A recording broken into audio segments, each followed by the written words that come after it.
नमस्कार। YouTube channel Maths Era and civil engineering by RP Vyas एवं Teachment app की ओर से मैं आरपी व्यास यानी राजेंद्र भैया ji diploma second year third semester civil branch के उन सभी स्टूडेंट्स का हार्दिक स्वागत एवं अभिनंदन करता हूं जिनको सब्जेक्ट कोड CE3003 में बहुत अच्छी तैयारी करके A+ ग्रेड लेके आनी है। निश्चित रूप से आप A+ ग्रेड लेके आएंगे अगर मेरे वीडियोस को बराबर देखते हुए उनके नोट्स बनाएंगे और अपने खुद की तैयारी करेंगे और मेरे निर्देशानुसार पढ़ाई करेंगे। इस यूनिट 2 जो कि shear force and bending moment है, इस पे ये मेरा चौथा वीडियो है। पिछले वीडियो में मैंने आपको 2016 की जो प्रॉब्लम थी उसके लिए shear force की अलग अलग जगह पे कैलकुलेशन की थी कि बीम के अलग अलग सेक्शंस पर कितना कितना shear force उत्पन्न हो रहा है। और आपको उस पिछले वीडियो की जो मैंने आपको बताया समझाया था उसका पेपर में दिखा रहा हूँ आपको। मैंने याद होगा ये पूरा बीम दिया था और उसके हर जगह पर इसके 4 जो पॉइंट थे D, B, C और A, इनके ऊपर 2 बार, क्योंकि सभी ये पॉइंट लोड या रिएक्शंस है, 2 बार कैलकुलेशन की थी और सारी कैलकुलेशन करके आपको बताया था मैंने अच्छे से समझा के कि D पॉइंट पर 2 शेयर फोर्स है, 0 भी है 1 भी है, ये जस्ट टू द राइट है, ये जस्ट टू द लेफ्ट है। B पर भी 2 है, +5 भी है और माइनस के 22.5 भी है, इसी तरह से बाकी। तो एक बार मैंने इसमें आपको यहाँ थोड़ा सा ये उसको वापस रिपीट किया था कि आपको बार बार देखना नहीं पड़े। D, B, C, A, D पे 2 वैल्यू थी 0 और 1, ये जस्ट टू द राइट, ये just to the left. B पे 2 थी 5 और -22.5, just to the right, just to the left. C पे 2 -22.5 और -2.5, just to the right, just to the left. और A पर 2 प्लस के 15.5 और 0, just to the right, just to the left. ये D, B, C, A। अब ये मैंने आपको, चूंकि फिगर यहाँ बनेगा ना, ध्यान दीजिएगा, फिगर जो बनेगा वो बीम को जो फिगर आपने बनाया था उसके जस्ट नीचे। मैं आपको अलग अलग समझा रहा हूँ इसलिए अलग अलग फिगर बना रहा हूँ। एग्जाम ऐसा नहीं होता है, एग्जाम में ये फिगर एक ही बार बनता है। और अब मैं बना रहा हूँ shear force डायग्राम इस वीडियो के अंदर, अपरूपण बल आरेख। तो सबसे पहली बात तो क्या की मैंने, ये आपको एग्जाम में नहीं करनी है, ये तो केवल आपको मैं समझा रहा हूँ इसलिए आपका टाइम खराब नहीं हो इसलिए। ये जो 4 पॉइंट थे ना D, B, C, A, ये मैंने लिख दिए यहाँ ऊपर थोड़े से, D, B, C, A। 0, 1, 5 -22.5, -22.5 और -2.5, 15.5 और 0, ये दो वैल्यूज जो है हर पॉइंट पर अभी जो बताई थी आपको मैंने वो लिख दी है। अब इन्हीं वैल्यूज को यहाँ प्लॉट करेंगे। प्लॉट कैसे करेंगे ये सबसे इंपॉर्टेंट बात है। उसके लिए आपको कुछ मैं ट्रिक्स बताऊंगा, कुछ बातें समझाऊंगा, उनको आप ध्यान रखेंगे तो बहुत लाभ में रहेंगे। तो पहली बात मैंने बताई थी आपको, याद कीजिएगा, वीडियो नंबर 2 में बताई थी, ये चौथा वीडियो है ना, तो वीडियो नंबर 2 में बताया था मैंने, आप ये सवाल की शुरुआत करेंगे आपकी आंसर शीट के लेफ्ट साइड में, राइट में नहीं करेंगे, लेफ्ट में करेंगे और वहां ये फिगर बनाएंगे। फिगर बन गया। अब उस पन्ने के नीचे की जगह देख लीजिए खाली, जैसे मेरा पन्ना है, ये समझो आपका, या समझो इसको ये आपकी एग्जाम की आंसर शीट का पन्ना है और फिगर आपने बना दिया। इसके बाद यहाँ से लेकर ये जो पन्ना खत्म हो रहा है, यहाँ पे ये जो स्पेस थी इतनी दिख रही है आपको, यहाँ से लेकर यहाँ तक, इसमें मुझे 2 डायग्राम बनाने हैं, ध्यान दीजिएगा। ऐसा कभी नहीं होता है कि बीम बना है यहाँ पर, SFD अगले पेज पर, BMD अगले पेज पर, ये तीनों डायग्राम एक साथ बनते हैं, यानी एक ही पन्ने पर बीम का load diagram, shear force diagram, bending diagram साथ ही बनते हैं तीनों। और इन तीनों को देखकर सीधा एग्जामिनर आपको नंबर दे देता है, क्योंकि ये सही होंगे तभी जब आपकी कैलकुलेशन सही होगी, और अगर यही गलत है तो कैलकुलेशन चेक ही नहीं करेगा।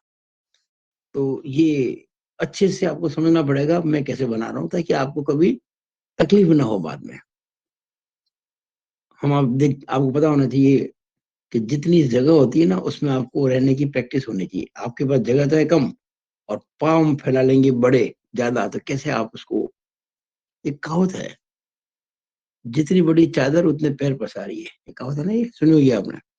हमारे पास ये चादर मतलब हमारा पन्ना, पन्ना एक ही है, और इसमें मैंने इतने से पोर्शन में ये जो दिख रहा है इतना, इसमें मैंने बीम का डायग्राम बना दिया है। अच्छा, इसमें वो रिएक्शन वगैरह सब शो कर दिए। और अब ये जो शेष बचा भाग है यहाँ से लेकर यहाँ तक का, इसको मैंने दो भागों में बांट दिया बराबर बराबर। एक तो ये देखो भाग इतना दिख रहा को ये, और एक ये इतना, दोनों बराबर है, लगभग बराबर मानो, और बीच थोड़ा गैप दे दिया मैंने, थोड़ा सा गैप भी दे दिया मैंने। भाई एक डायग्राम यहाँ खत्म होगा तो दूसरा यहाँ से शुरू नहीं कर सकते, मतलब गैप तो रखना पड़ेगा ना, दो डायग्राम के बीच में गैप तो होना ही चाहिए। तो ये मैंने एक गैप दे दिया है ताकि आपस में दो डायग्राम मिक्सअप नहीं हो जाए। ये जगह है शेयर फोर्स डायग्राम के लिए, और ये जगह है शेयर फोर्स डायग्राम के लिए, और ये जगह हम बनाएंगे बाद में बेंडिंग मोमेंट डायग्राम के लिए। ये जगह कह रहा हूँ, ये इतनी जगह ये शेयर फोर्स डायग्राम के लिए, यहाँ से लेके यहाँ तक ये जगह खाली छोड़ रखी है, बाकी जो बच्ची यहाँ से यहाँ तक ये बनेगी बेंडिंग मोमेंट डायग्राम। ये बनेगा अगले वीडियो में। अभी हम इस वीडियो में केवल ये जगह भरेंगे एसएफडी वाली, यहाँ से लेके यहाँ तक वाली। अब मैंने एक लाइन खींची आपके ध्यान के लिए, कैसे खींची इसको समझा देता हूँ। एक एक बात को, मेरे वीडियो में कहे गए एक एक सेंटेंस को आप अगर ध्यान से सुनेंगे तो बहुत फायदा होगा, और जो स्टूडेंट इसको इग्नोर करेंगे फिर लॉस में रहेंगे। देखिए मैंने इसको, ये सब काम वैसे अंदाज से होता है, कोई आपको टू द स्केल नहीं करना है, लेकिन मैंने आपको समझाने के लिए एक तरह से टू द स्केल किया है। मैंने स्केल से नापा, ये जो दूरी है ना जो मैंने यहाँ से यहाँ तक की, ये करीब 75 mm है, 7.5 सेंटीमीटर। और हमें इस 7.5 सेंटीमीटर कितना रोड को कवर करना है, देखिए ऊपर की ओर रोड कितना है 15.5 और 27.5 कितना होता है 27.5 28 38 47 43 किलो न्यूटन। जितना ऊपर होगा उतना नीचे होगा, तो 43 से बड़ा हो नहीं सकता, प्लस माइनस मिलाकर 43। तो मुझे 43 कवर करना है, कितना 43 इस दूरी के अंदर, और ये दूरी है 75 mm। अब अगर 75 mm 43 के लिए है, तो हमको जैसे ये 15.5 की जो किलो न्यूटन है, अच्छा आपने देखा होगा, यहाँ देखिए जरा, आप ये वैल्यूज देखिए, 0 +1 5 -22.5, ये प्लस है सारी, +5, ये भी प्लस के 15.5 है। तो आप नोट करना, प्लस की जो वैल्यू जाएगी वो आपको दिख रही होगी 15.5, इससे बड़ा कोई प्लस की वैल्यू नहीं है। हालांकि प्लस में आपको यहाँ पे 1 भी मिल रहा है, पर वो छोटा है, प्लस का 5 भी मिल रहा है छोटा, की सबसे बड़ी वैल्यू प्लस की है 15.5, जो कि इस रिएक्शन के बराबर है। और माइनस में वैल्यू मिल रही है आपको 22.5, इससे बड़ी कोई वैल्यू माइनस में नहीं है। माइनस की हालांकि ये 2.5 है, लेकिन वो 22.5 तो माइनस का बड़ा होता है ना, और वो वैल्यू जो है वो इस रिएक्शन के बराबर है 27.5 ना, इसके बराबर नहीं एक्चुअली। ये 22.5 यहाँ से ना हमारे, ये देखिएगा 22.5 ही है, लेकिन टोटल जो वैल्यू रहेगी आप देखेंगे 27.5 और 15.5 मिला देंगे 43 से बड़ा कुछ भी नहीं होगा, ये पक्की बात है, इट इज डेफिनेट। और प्लस में आपको जाना है मैक्सिमम कहां तक, प्लस में जाना है मैक्सिमम आपको मैंने बताया आपको 15.5 तक, और माइनस में जाना आपको मैक्सिमम 22.5 पे। तो हम ये मान लेते कुछ समय के लिए कि 22.5 के लिए ये जगह है और 15.5 के लिए वो जगह है, बस अंदाज से मानिए, आपको कुछ नहीं करना, क्यों अंदाज चलेगा।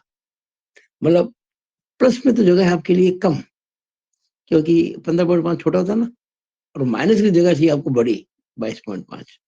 इससे अधिक वैल्यू शीयर फोर्स की आ नहीं रही है, नॉट मोर देन 22.5, इससे बड़ी नहीं आ रही है। तो 22.5 से बड़ा वैल्यू हमको लेना नहीं है, वो हम मान लेते हैं। ये तो मैंने सीमा बताई है, कोई जरूरी नहीं कि आप यहाँ तक क्या हो सकता है, यहाँ तक रुक जाएंगे, कोई दिक्कत नहीं है। हाँ, मैं प्लस में वहां तक चला गया, कितना 15.5। आप समझिएगा ये जो डिस्टेंस है ये वाली, इसके मैंने दो भाग कर दिए, एक छोटा एक बड़ा। छोटा क्यों? तो प्लस ऊपर होता है, माइनस नीचे होता है। ऊपर हमको चाहिए वैल्यू प्लस की कितनी, 15.5, और माइनस चाहिए 22.5। क्योंकि 15.5 छोटा होता है इसलिए जगह हमने कम छोड़ी, ये जगह हमने ज्यादा छोड़ी। अगर मान लीजिए प्लस माइनस बराबर होते तो ये लाइन में ठीक बीच में खींचता बेस लाइन। ये मैंने एक बेस लाइन खींची है। अब देखिएगा डी पे दो वैल्यू आ रही है, डी पे देखो दो वैल्यू आ रही है शीयर फोर्स की, 0 भी आ रही है और 1 भी आ रही है। 0 तो ये 0 है, एक प्लस की आ रही है ना।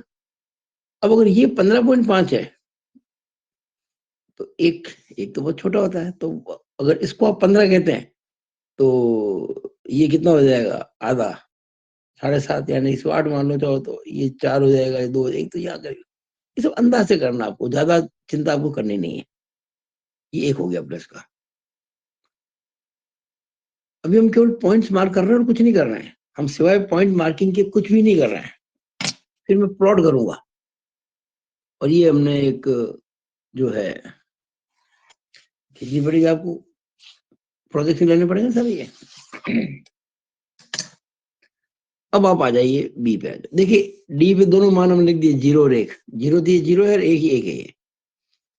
अब बी पे आ जाओ, बी पे क्या है, एक तो है प्लस का 5 पहले, तो फिर माइनस का 22.5, तो प्लस का 5, ये रहा बी। प्लस का 5 कहा जाएगा, बी की सीध आपके सामने पड़ी है, ये बी की सीध देखिए आपकी, ये आपकी बी की सीध है यहाँ पे।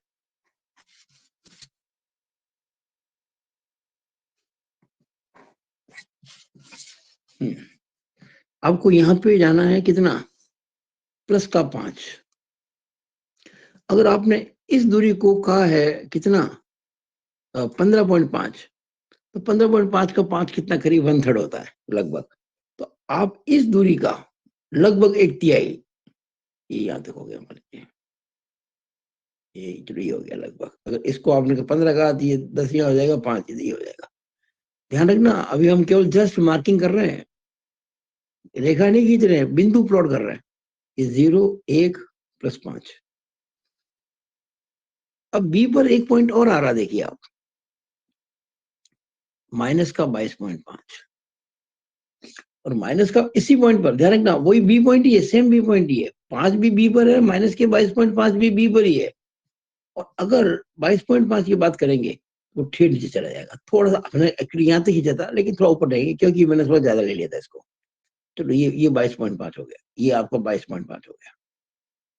ये सब अंदाज से करना है आपको, यानी आपके पास इस डी पॉइंट पर दो पॉइंट मिल गए, 0 और 1, बी पर दो मिल गए, ये आपके मिल गया प्लस का 5 और माइनस का 22.5। ओके, अब आप सी पे आ जाओ। ध्यान से देखना, मैं इतना शॉर्ट में इतना डीप में जाके हर चीज करा रहा हूं कि पूछो ना आप, मैं कोई भी चीज छोड़ नहीं रहा हूं। आप वीडियो को बड़े शांति से देखिए, एक एक पॉइंट को समझिए। नहीं समझ में आता है बार बार इसको आगे पीछे करके देखिए वीडियो को।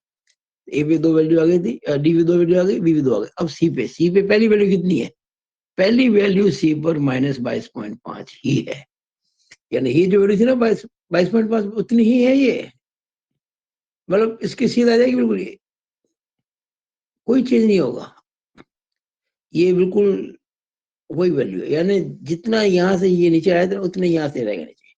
इसका कारण क्या है, बड़ा स्पष्ट कारण है। अरे बी से सी की भी तो कोई लोड ही नहीं है, जब लोड होगा ही नहीं तो वैल्यू कहां से बदल जाएगी। तो सी पे पहली वैल्यू आ गई -22.5, दूसरी वैल्यू कितनी सी पे, माइनस की 2.5, क्योंकि वो 20 का आ गया था पॉइंट लोड, माइनस की 2.5, ध्यान दीजिएगा माइनस की 2.5 सी पर ही। अब आपको याद होगा इसको मैंने +5 कहा था, याद कीजिए +5। अगर 5 के लिए इतनी जगह है तो 2.5 के लिए क्या होगी इसकी आधी।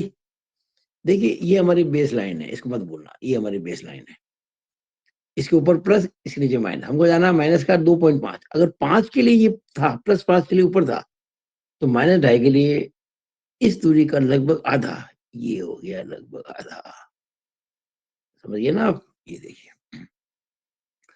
ये दूरी अगर मैं 5 कह रहा हूं तो इसकी आधी दूरी को मैंने ये 2.5 कह दिया।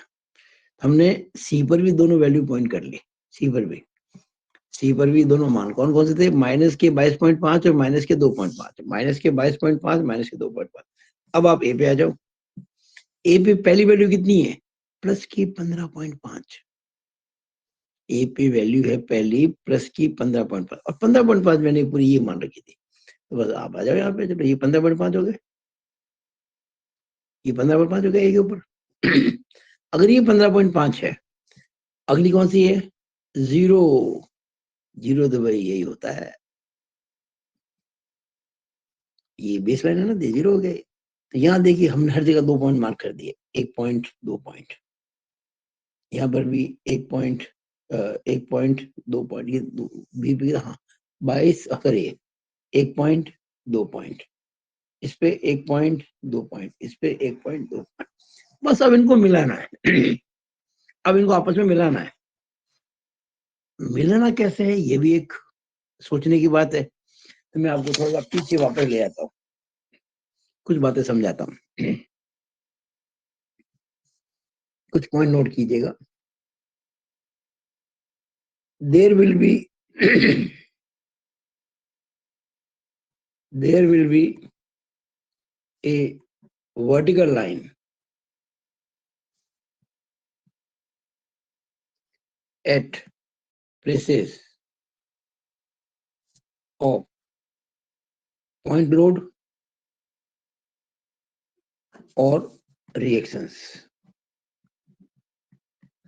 जहां कहीं भी कोई पॉइंट लोड होगा या रिएक्शन होगा, वहां पे एक वर्टिकल लाइन आएगी, एसएफडी में ऐसी एक वर्टिकल लाइन आएगी, डेफिनेटली आएगी। क्यों, क्योंकि उस जगह पर शियर फोर्स की 2 वैल्यूज हैं, इसलिए आएगी।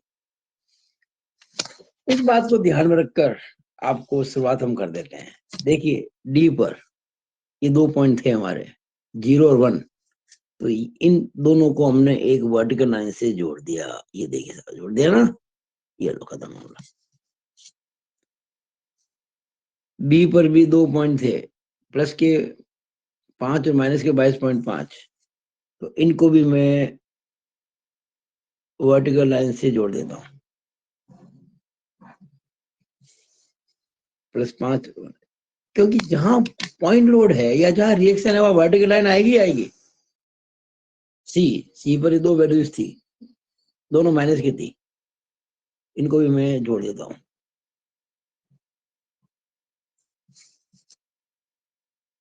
और ए पर 2 वैल्यूज थी, एक 0 थी एक वो थी 15.5, इनको भी जोड़ देता हूँ। मेरे ख्याल से कोई प्रॉब्लम नहीं है।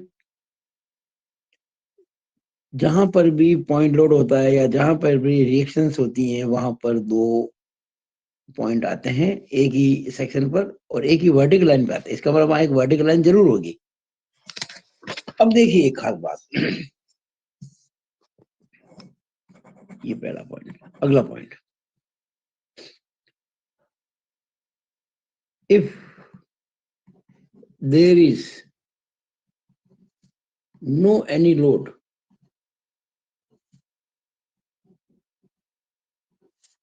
between 2 sections,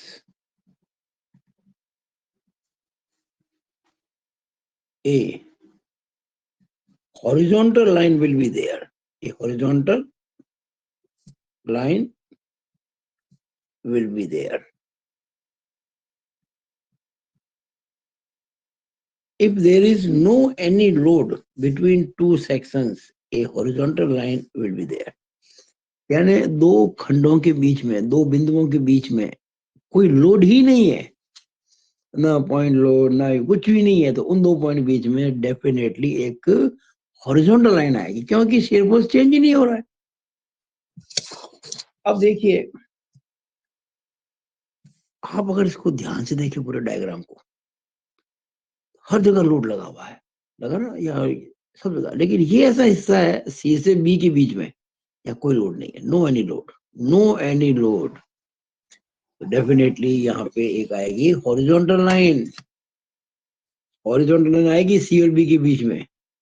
अब देखो बी पे हम यहाँ तक आ चुके थे ना, तो इसको तो छेड़ना नहीं है आपको, और अब आप देखिए इस प्रकार से, इसे ये ना बेस लाइन, हमारी बेस लाइन के पैरेलल, ये ऐसे यहाँ पे, ये आपके आ गई हॉरिजॉन्टल लाइन।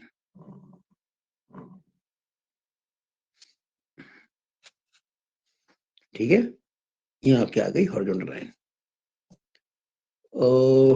एक चीज हम गलती कर गए, जल्दबाजी में गलती कर गए, वो गलती अभी मैं नहीं करनी थी, सॉरी। इसको मिटाना चाहूंगा। पहले मैं यहाँ एक बेसिक मिस्टेक मैंने कर दी अभी अभी थोड़ी देर में, इसको मिटा रहा हूँ मैं। नहीं, लाइन तो आएगी हॉरिजॉन्टल, उसमें कोई संशय नहीं है, लाइन तो आएगी। लेकिन पहले क्या होगा कि हम जो होंगे, पहले यहाँ तो पहुंचे, बी तक तो पहुंचे, उसके बाद आइए ना, ये बी पे जो लोड, ये 27 पॉइंट चला जाएगा, उसके बाद तो बी पे लोड यहाँ जा रहा, तो यहाँ आएगी हॉरिजॉन्टल लाइन, ये यहाँ पे आएगी। हमने गलती से वहां कर दी थी, सॉरी इसके लिए। ये यहाँ आएगी। देखो मैंने वो कहा भी था, याद होगा, जब मैंने बोला था ना, वो जो पॉइंट शो किए थे कि यहाँ पर भी 27 पॉइंट, ये कितनी एवरेज वैल्यू होगी, ये 22.5 माइनस की यहाँ भी थी और यहाँ भी थी, यानी बी के जस्ट लेफ्ट में भी थी और सी के जस्ट राइट में भी थी। तो आपको मैंने कहा था ये दोनों एक ही लाइन पे आ रहे हैं, एक्चुअली यहाँ जोड़ना है इसको, ये लाइन हॉरिजॉन्टल आएगी। कभी कभी क्या होता है कि अच्छा अच्छा जो तैरक होता है ना, वो भी डूब जाता है पानी में। हम भी गलती कर जाते कभी कभार जल्दबाजी में, लेकिन आपको नहीं करनी है, यहाँ करेंगे इसको। ठीक है, ये हम पहले से आपको ये बात बता चुके थे। अब देखिए सारा कुछ अपने हो चुका है, मैंने हर चीज को आपको बिंदुवार समझाया है। पहले मैंने हर जगह 2 पॉइंट बताए, फिर मैंने एक वर्टिकल लाइन खींची। अब इन 2 पॉइंट बीच में कोई लोड ही नहीं है, तो हॉरिजॉन्टल लाइन आएगी आएगी, तो यहाँ आएगी है। अब देखिएगा ध्यान से अगला पॉइंट,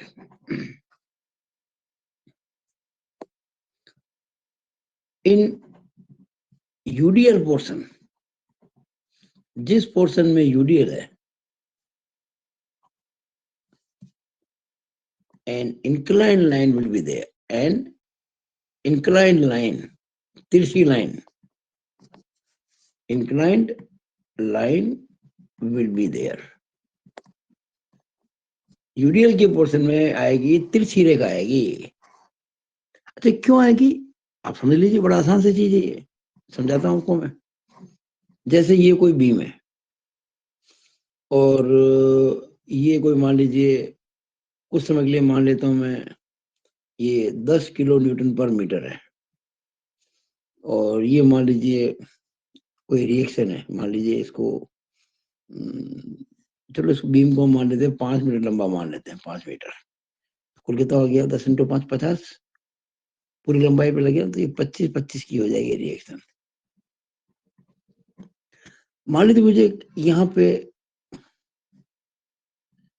इस सेक्शन एक्स एक्स पर, इस सेक्शन पर देखिए, मैंने यूडीएल में सेक्शन लिया, यूडीएल के दौरान ये मैंने दूरी एक्स मान ली यहाँ से। अगर मैं इस सेक्शन पर शीयर फोर्स की गणना करूं, कैलकुलेशन करूं, एफ की, एफ का मतलब शीयर फोर्स होता है, एक्स का मतलब एट सेक्शन एक्स, मैं राइट में देखूंगा, मैंने आपको कहा था मैं राइट में देखता हूँ, और राइट में ये ऊपर है, ऊपर का मतलब क्या होता है राइट में ऊपर, माइनस, तो -25 इंटू एक्स मत कर देना, मोमेंट नहीं ले रहे हम मोमेंट नहीं ले रहे हैं, हम शीयर फोर्स निकाल रहे हैं। हम इस सेक्शन के राइट में देख रहे हैं, -25 ऊपर है। अब नीचे देखो, ये यूडीएल जो है ना, ये नीचे है, नीचे वाला प्लस हो जाएगा, राइट में नीचे प्लस होता है। दूरी कितनी है, एक्स दूरी है, पर मीटर कितना है, 10, पर मीटर 10, दूरी एक्स कितना हो जाएगा, 10 गुना एक्स हो जाएगा ना भाई, 1 मीटर पे 10 किलो न्यूटन, तो एक्स दूरी पे कितना हो जाएगा, एक्स इंटू 10। अब मुझे आप बताओ, ये जो हमारा एक वेरिएशन है, इसमें एक्स की पावर कितनी आ रही है, 1। और आप भाई मैथमेटिक्स में पढ़ रहे हैं, आप 3rd सेमेस्टर के छात्र हैं और डिप्लोमा कर रहे हैं, इंजीनियरिंग कर रहे हैं, आप अच्छे से जानते हैं, जब आपने इक्वेशन पढ़ी होंगी छोटी कक्षाओं में, तो जहां एक्स की पावर 1 आती है, वो कहलाती है रेखीय समीकरण। क्या कहलाती है, रेखीय समीकरण, लीनियर इक्वेशंस।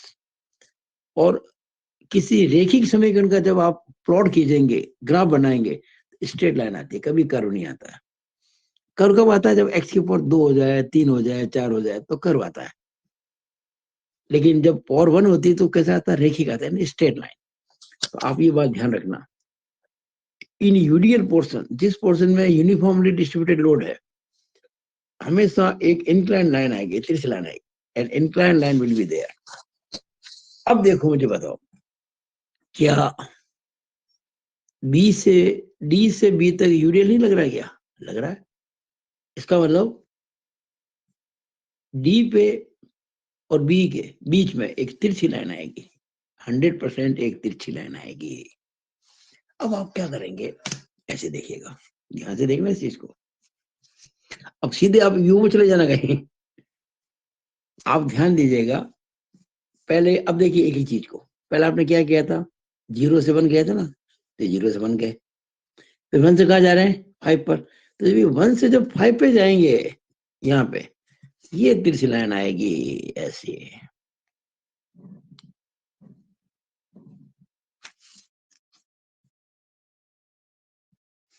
देखिएगा, ये 1 था, याद कीजिएगा, ये 1 था और ये 5 था,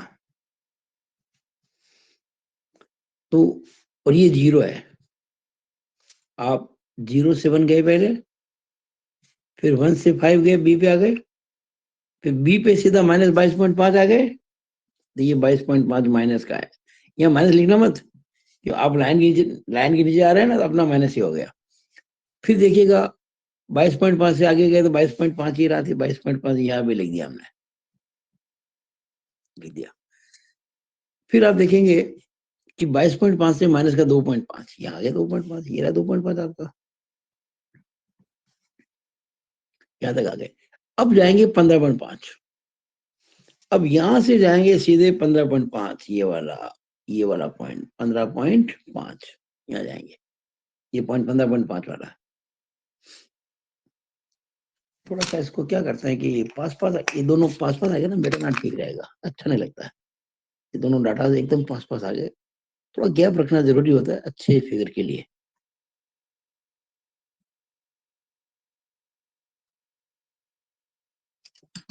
वो 15.5 रिएक्शन थी, प्रतिक्रिया थी, और ये 15.5 जो है, मैं ये शेयर फोर्स की बात कर रहा हूँ, ये 15.5। अब देखिएगा, सी से लेकर ए तक पूरा यूडीएल है कि नहीं है? कंप्लीट है ना? तो सी से ए के बीच में तिरछी लाइन आएगी। अब ये देखो, सी वाला वैल्यू थी और ए वाली, तो यहाँ एक तिरछी लाइन आएगी, there will be a inclined line definitely. ये देखिएगा, ये आपका, और ये आपकी बेस लाइन है, बेस लाइन तो बेस लाइन ही है। ये आपका कंप्लीट बन गया भाई शेयर फोर्स डायग्राम। आप एक बार फिर से रिपीट कीजिएगा, 0 से 1, 0 से 1 वर्टिकल लाइन, 1 से 5, 1 से 5 इंक्लाइंड, क्योंकि यूडीएल है। 5 से -22, 5 प्लस 5 से माइनस के 22.5 उसी जगह पर, क्योंकि रिएक्शन है। फिर -22.5 से -22.5, क्योंकि कोई लोड नहीं है। फिर -22.5 से माइनस के 2.5, क्योंकि यहाँ पे 20 का पॉइंट, अच्छा ये जो है ना 22.5 और 2.5 का अंतर, 20, और 20 का वहां पे पॉइंट लोड है, इसके अंदर आ गए। फिर देखिएगा प्लस के 15.5, यहाँ से सीधा प्लस के 15.5, और उससे 0, ये आ गए 0, जहां से शुरुआत की थी 0 से, 0 पे खत्म हो गया मामला। अब आप क्या करेंगे? थोड़ा सा सुंदरता लानी पड़ेगी फिगर के अंदर, तो ये शेडो कीजिएगा इसको, जैसे मैं कर रहा हूँ ना, ऐसे हल्के हाथ, ये गहरा नहीं होना चाहिए, हल्का बिल्कुल। मैं कैसे कर रहा हूँ, आप ध्यान से देखो इस चीज को, एक डायरेक्शन में।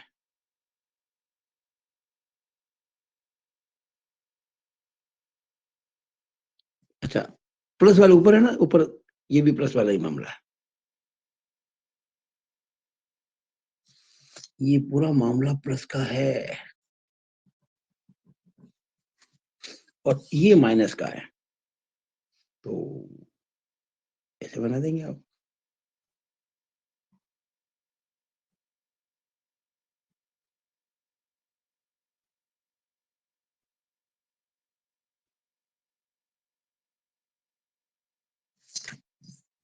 ये माइनस।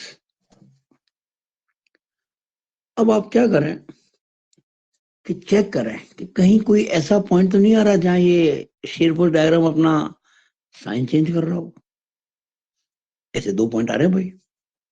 देखो एक तो यहाँ देखिए आप, यहाँ ये डायग्राम प्लस से माइनस में जा रहा है, ये देखो ये एक। लेकिन यहाँ अच्छी बात क्या है कि वर्टिकल लाइन है, ये पॉइंट हमारा डिफाइंड है यहाँ से 2 मीटर पर, तो कोई समस्या नहीं है।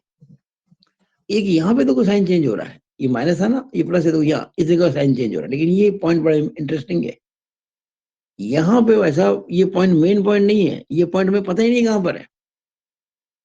ये पॉइंट ये तो पता है कि सी से ए के बीच में है, पर कितनी दूरी पर ये हमको नहीं पता है, ये हमको नहीं पता है। तो आपके लिए ये एक नया मेहमान आ गया, a new element in your family of this question. इस प्रश्न की जो फैमिली है ना इतनी बड़ी, इसमें एक बड़ा नया सदस्य आ गया है। अब तक आपने A B C D 4 point कह रखे थे ना, अब यहाँ पे ई पॉइंट और कह दीजिए, ये लो जी, ई पॉइंट और कह दीजिए। अब आपको आगे बढ़ने से पहले हम जब बनाएंगे ना बेंडिंग मोमेंट डायग्राम, हम जब यहाँ बेंडिंग मोमेंट डायग्राम बनाएंगे उसके पहले आपको इस पॉइंट के बारे में जानकारी देनी पड़ेगी। ये पॉइंट कहां पर है, कारण क्या, अगर ये पॉइंट आपको पता ही नहीं कि कहां पर है, यानी ये दूरी यहां से यहाँ कितनी है, ये दूरी यहां से यहाँ कितनी है, तो फिर आप इस बात का पता कैसे लगा पाएंगे कि यहाँ पर इस पॉइंट पर बेंडिंग मोमेंट कितना है। क्योंकि सारे जो इंपॉर्टेंट पॉइंट होते हैं, 4 तो आपको दिख रहे हैं ये, और 5 ये, इन 5 पॉइंट पर बेंडिंग मोमेंट निकालना पड़ेगा, आगे निकालेंगे हम। और जब बेंडिंग मोमेंट पूरा निकलेगा तभी बेंडिंग मोमेंट डायग्राम बनेगा। अगर आपने इस पॉइंट को निकाला ही नहीं, यहाँ पे आपने बेंडिंग मोमेंट पता ही नहीं किया, तो आप डायग्राम कैसे बनाएंगे, और जब डायग्राम बनाएंगे नंबर मिलेगा नहीं आपको। तो इस पॉइंट को पता करना बहुत जरूरी है। हम कैसे पता करें, ध्यान से देखिएगा भाई, हर चीज को ध्यान से देखिएगा। हम क्या कर रहे हैं, ये मैंने इस पॉइंट को प्रोजेक्ट कर दिया ऊपर की ओर, मैंने इस पॉइंट को ऊपर की ओर प्रोजेक्ट कर दिया। देखिएगा ये पॉइंट था ना, मैंने हल्के हाथ से एक पेन, एक लाइन खींची ऊपर, ये वर्टिकल, ये देखो बीम को यहाँ काटती है, ये लाइन है ना, बीम को यहाँ काटती है, इसको मैंने नाम दे दिया ई। ई पॉइंट आ गया। अब ई पॉइंट की पहचान क्या है, यहाँ पर शीयर फोर्स 0 है। अब देखिए ना यहाँ पे आपका जो डायग्राम है वो अचानक माइनस से प्लस में जा रहा है, दिखती बात है, 0 ही हुआ ना यहाँ पे। अब ये दूरी कितनी है, तो आप इसको ऐसे मान लें, दूरी यहाँ से इस प्रकार से,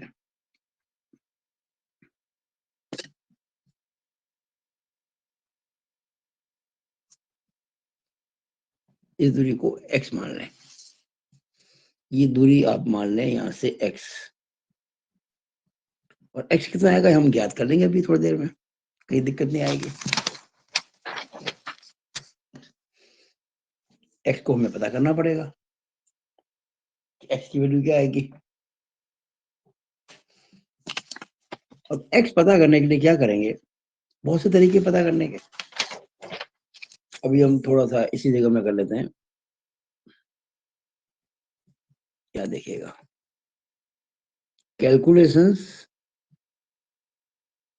और, अच्छा इसको नाम दिया ना मैंने, कहा इसको नाम दिया मैंने ई पॉइंट, ये और ये हमारा कौन सा पॉइंट था, ए पॉइंट था। तो ए ई बराबर एक्स, ये दूरी है ना यहाँ से यहाँ तक, ए से लेके ई तक, ये वाली दूरी, इसको एक्स मान रखा मैंने, ये ए ई फॉर ए ई, जो कि आपने एक्स मान रखी है। आप बताइए शेयर फोर्स एट ई बराबर 0 है कि नहीं है। एफ यानी शेयर फोर्स, ये ई मतलब ई पर बराबर 0। देखिए आप इस ई पॉइंट पर शेयर फोर्स 0 हो रहा है। अब आप एक काम कीजिएगा, यहाँ आ जाइए, और इस पॉइंट पर शेयर फोर्स 0 है ये मानते हुए, पहले तो आप इस पॉइंट पर शेयर फोर्स निकालो, जैसे अपन सामान्य तौर पर निकालते हैं, फिर वैसे निकालेंगे, उसको 0 कर देंगे, करते हमको एक्स की वैल्यू मिल जाएगी। अब हम जब किसी पॉइंट पर शेयर फोर्स निकालते हैं, इसके दो तरीके होते हैं, या तो राइट से या लेफ्ट से। पर यहाँ राइट में देखूंगा तो बहुत सारे मिल रहे हैं मेरे को, देखो ये फोर्स है, ये फोर्स है, वो फोर्स है, बहुत सारे, 1 2 3 बहुत। लेफ्ट में तो कुछ नहीं, इतना सही बस ये वाला। अब लेफ्ट से निकालेंगे, नोटेशन वही रहेंगे अपने, नोटेशन में कोई चेंज होता नहीं है। नोटेशन क्या होता है शेयर फोर्स की, आपको अच्छी तरह पता है। लेफ्ट में ऊपर है तो प्लस, ध्यान दीजिएगा। पहले मैंने राइट में देख रहा था ना, तो राइट में नीचे प्लस था, राइट में नीचे प्लस था, लेफ्ट में ऊपर प्लस है, ध्यान रहेगा आपको। हम लेफ्ट में देखेंगे तो ऊपर होगा प्लस और नीचे होगा माइनस। हम देख रहे हैं इस ई पॉइंट के लेफ्ट में, और यहाँ ई पर शेयर फोर्स निकाल रहे हैं। We are calculating shear force at E, और मैं लेफ्ट में देख रहा हूं, तो बताओ ये 15.5 है कि नहीं है, और ये लेफ्ट में 15.5 किधर है, ऊपर है कि नहीं है, और लेफ्ट में ऊपर क्या होगा, प्लस, तो प्लस का 15.5 हो गया। कुछ बच्चे इंटू एक्स कर देते हैं, अभी एक्स नहीं करना है, क्योंकि हम शेयर फोर्स, हम बेंडिंग मोमेंट नहीं निकाल रहे, हम शेयर फोर्स निकाल रहे हैं। हम इस ई पॉइंट पर शेयर फोर्स निकालते हैं, कैसे निकालेंगे, इसके लेफ्ट के अंदर वर्टिकल फोर्स जितने भी उनके एल्जेब्रिक सम, ये ऊपर की ओर था ना, लेफ्ट में ऊपर जो होता है वो हमेशा प्लस में होता है। और ये यहाँ से लेके यहाँ तो यूडीएल है, देखो ये ए से ई तक वो नीचे है और लेफ्ट नहीं है, और लेफ्ट में नीचे क्या होता है, लेफ्ट नीचे क्या होता है, माइनस। कितना माइनस होगा, 3 तो है पर मीटर, दिख रहा है आपको पर मीटर 3। दूरी कितनी है, आप खट बोलेंगे 6, अरे भाई 6 नहीं, हमें ई तक ही आना है, ये तक दूरी एक्स मान रखी है हमने। भाई 1 मीटर पे 3 किलो न्यूटन, तो एक्स मीटर पे 3 × एक्स माइनस 3 × एक्स बराबर 0, क्योंकि फोर्स 0 है यहाँ पर। अब बताइए 3x बराबर 15.5 हुआ कि नहीं हुआ, तो x बराबर कितना हो गया, 15.5 के अंदर 3 का भाग लगा दिया, 3 पंजे 15, 3 एकम 3, 2 बचेंगे 20, 3 7 21 करीब 5.17 मीटर हो गया। एक्चुअली 5.1666 आएगा, जिसको 5.17 कह दिया हमने, इट इज 5.17 मीटर। जैसे ही आता है यहाँ लिख दीजिएगा, बल्कि ज्यादा अच्छा होगा 5.167 लिख देते हैं, 5.16, क्योंकि वो 666 चलेगा ना, उसको 67 कर देते हैं, 5.167 मीटर आएगा। ये दूरी आ गई हमारी, ये दूरी आ गई। अब हमारा काम आसान हो जाए, क्यों, हमको दूरी पता पड़ गई ना, 5.167 मीटर। और आप सोच रहे होंगे, अब ये जब 6 मीटर है तो 6 से कुछ कम होगी ना, बिल्कुल उसके पास में, सी से थोड़ा पहले ये आता है, तो वो ये 6 थी, ठीक है, अच्छी बात है, 5.16 ही होगी, 5.167 ही होगी। तो ये हमने एसिड बना दिया। अब आपने जो पूरा डायग्राम बनाया, उसमें लिखेंगे साइड में एसएफडी, ये लिखना नहीं भूले आप, एसएफडी।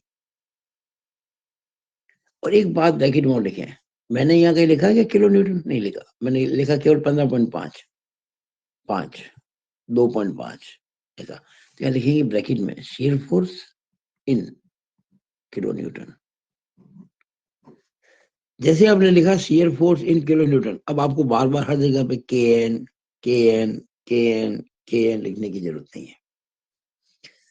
और आपने ये जो डायग्राम बनाया एसएफडी का, ये जो आपने एसएफडी बनाया, शेयर फोर्स के लिए डायग्राम बनाया, उसमें जो नोटेशन आपने काम में लिए, वो आपको यहाँ संकेत यहाँ लिख देने चाहिए। यहाँ लिख देता हूँ नोटेशंस, नोटेशंस। आपने क्या किया था, राइट में नीचे, लेफ्ट में ऊपर, इसको आपने प्लस कहा था ना, याद कीजिए, हम पहले सीख चुके इस चीज को। राइट में नीचे, लेफ्ट में ऊपर को प्लस कहा था, और राइट में ऊपर, लेफ्ट में नीचे, इसको आपने माइनस कहा था। अब जाके आपका ये एसएफडी पूरा हुआ है, ध्यान दीजिएगा कितना अच्छा। अभी आपको सिखा रहा हूँ, समझा रहा हूँ, तो आपको लग रहा होगा इतना लंबा सवाल है, और लंबा सवाल नहीं है। ये पूरा सवाल जो मैं इतने अलग अलग वीडियो बना के समझा रहा हूँ ना, ये पूरा सवाल 25 मिनट में या 20 मिनट में हो जाना चाहिए अगर आप स्पीड से काम करेंगे तो। और यूं तो समझाने में अभी मुझे समय लग ही रहा है, क्योंकि मैं आपको हर चीज समझा रहा हूँ। ये डायग्राम मुझे पूरी आशा है कि आपको अच्छे से समझ में आ गया होगा। इसमें आपने सब कुछ शो कर दिया, कोई चीज आपने छोड़ी नहीं है। अब ये जो जगह बची है ये वाली, इसमें हम बनाएंगे बेंडिंग मोमेंट डायग्राम और शो करेंगे पॉइंट ऑफ कॉन्ट्राफ्लेक्शन। वो मैं शो करूंगा, बेंडिंग मोमेंट डायग्राम शो करूंगा बाद में। पहले करूंगा बेंडिंग मोमेंट के लिए कैलकुलेशंस, और जब मैं बेंडिंग मोमेंट के लिए कैलकुलेशन करूंगा ना, तब जाके उसके बाद बनेगा बेंडिंग मोमेंट डायग्राम, उसके बाद होगा पॉइंट ऑफ कॉन्ट्राफ्लेक्शन। तो हर चीज को बहुत डिटेल में हर अलग अलग वीडियो में आपको समझाने की कोशिश कर रहा हूँ। ये वीडियो फिलहाल यहाँ पे अपना समाप्त करता हूँ। मुझे आशा है कि आपने इस वीडियो में जो मैंने पिछले वीडियो में शेयर फोर्स की थी कैलकुलेशन, उसके बेस पे जो डायग्राम बनाया वो आपको अच्छे से समझ में आ गया होगा। और डायग्राम बनाने के बाद में जहाँ एसएफडी अपना साइन चेंज करता है वो पॉइंट निकालना जरूरी है। ये तो पॉइंट मेन पॉइंट था, निकालने की आवश्यकता नहीं थी, लेकिन ये इंटरमीडिएट पॉइंट था तो हमको निकालना पड़ा। ये आया 5.167 मीटर पे, क्योंकि यहाँ पर निकालेंगे बेंडिंग मोमेंट, वो आपके बाद में काम आएगा। It is all over about this video. Thank you.